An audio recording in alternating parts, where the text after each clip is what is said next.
प्यारे बच्चों, आज हम कक्षा 8 की विज्ञान की वर्कशीट नंबर 36 करने वाले हैं। वर्कशीट नंबर 36 बच्चों बल तथा दाब से संबंधित है। बल तथा दाब वाले लेसन में से इसको बनाया गया है। हमने सीखा कि किसी वस्तु पर एक ही दिशा में लगाए गए बल जुड़ जाते हैं, इसलिए जिस दिशा में बल लगता है वह बताना जरूरी है।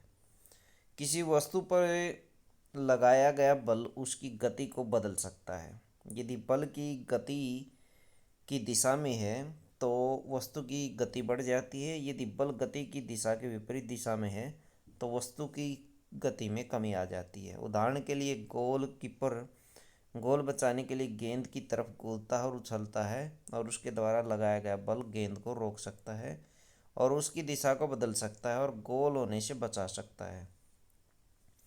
दूसरी ओर एक टायर को तेजी से चलाने के लिए इसे बार बार गति की दिशा में धक्का देना पड़ता है।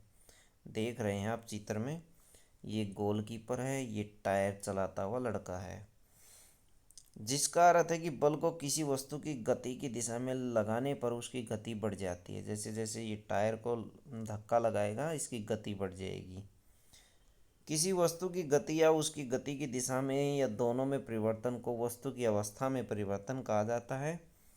कुछ परिस्थितियां ऐसी भी होती हैं जिनमें वस्तुएं गति के लिए स्वतंत्र नहीं होती। उदाहरण के लिए आटे की एक लोई को हाथों से दबाना या चपाती बनाने के लिए आटे की लोई को बेलना। इन स्थितियों में लगाया गया बल वस्तु के आकार में परिवर्तन कर देता है। तो अवस्था परिवर्तन बच्चों, आकार और गति में परिवर्तन होना, इस तरह के एग्जाम्पल हमने देखे। आइए अब इससे संबंधित प्रश्न करते हैं। निम्नलिखित प्रश्नों के उत्तर दीजिए। प्रश्न नंबर 1, दो स्थितियों के उदाहरण दीजिए जिनमें बल के कारण किसी वस्तु की अवस्था में परिवर्तन होता है। तो कोई भी आप एग्जाम्पल दे सकते हैं। अवस्था परिवर्तन में कुछ भी आ सकता है, चाहे गति में परिवर्तन है, चाहे उसके आकार में परिवर्तन है। यहाँ नीचे देखिए 4 एग्जाम्पल दिए गए हैं, तो इनमें से चारों में से 2 छाट करके आप लिख सकते हैं। या फिर जैसे ऊपर हमने किया था, लोई में परिवर्तन करना, हाथों से दबा करके आटे की एक लोई को हाथों से दबाकर चपाती बेलना। चपाती बेलते समय आटे को हमें उसकी अवस्था में परिवर्तन करना पड़ता है। निम्नलिखित स्थितियों में बल के प्रभाव को पहचान करें। आकार में परिवर्तन, गति में परिवर्तन, दिशा में परिवर्तन। अब देखिए, नींबू का एक टुकड़ा है, उसको निचोड़ा जाता है तो उसके आकार में परिवर्तन होता है। तो इसमें क्या आ जाएगा? आकार में परिवर्तन। लोहार द्वारा थोड़े से लोहे के गर्म टुकड़े को पीटना कौन सा परिवर्तन है? ये भी बच्चों आकार में परिवर्तन है। इसमें भी क्या आ जाएगा? आकार में परिवर्तन है। एक कार का ब्रेक लगाने पर रुक जाना, तो ये क्या है? गति में परिवर्तन है। दूसरा इसका आ जाएगा, इसका क्या आएगा बच्चों? गति में परिवर्तन। तो ये आ जाएगा। एक बल्लेबाज द्वारा गेंद को मारना, इसमें क्या आ जाएगा? दिशा में परिवर्तन। क्या हुई है यहाँ पर? दिशा परिवर्तन हुआ है।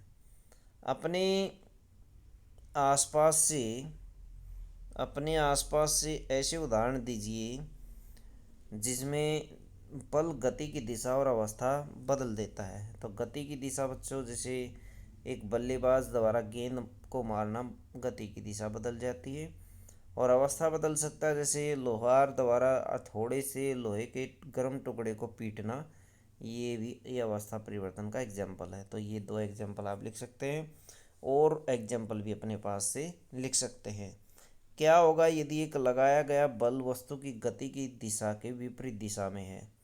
यदि ये गति की विपरीत दिशा में है तो वस्तु को रोक देगा, चलती हुई वस्तु रुक जाएगी। वस्तु क्या हो जाएगी बच्चों? रुक जाएगी। तो आप इसमें लिख सकते हैं रुक जाएगी। तो बच्चों, ये थी आपकी साइंस की वर्कशीट। वीडियो अच्छी लगी तो लाइक करें, हमारे चैनल को सब्सक्राइब करें।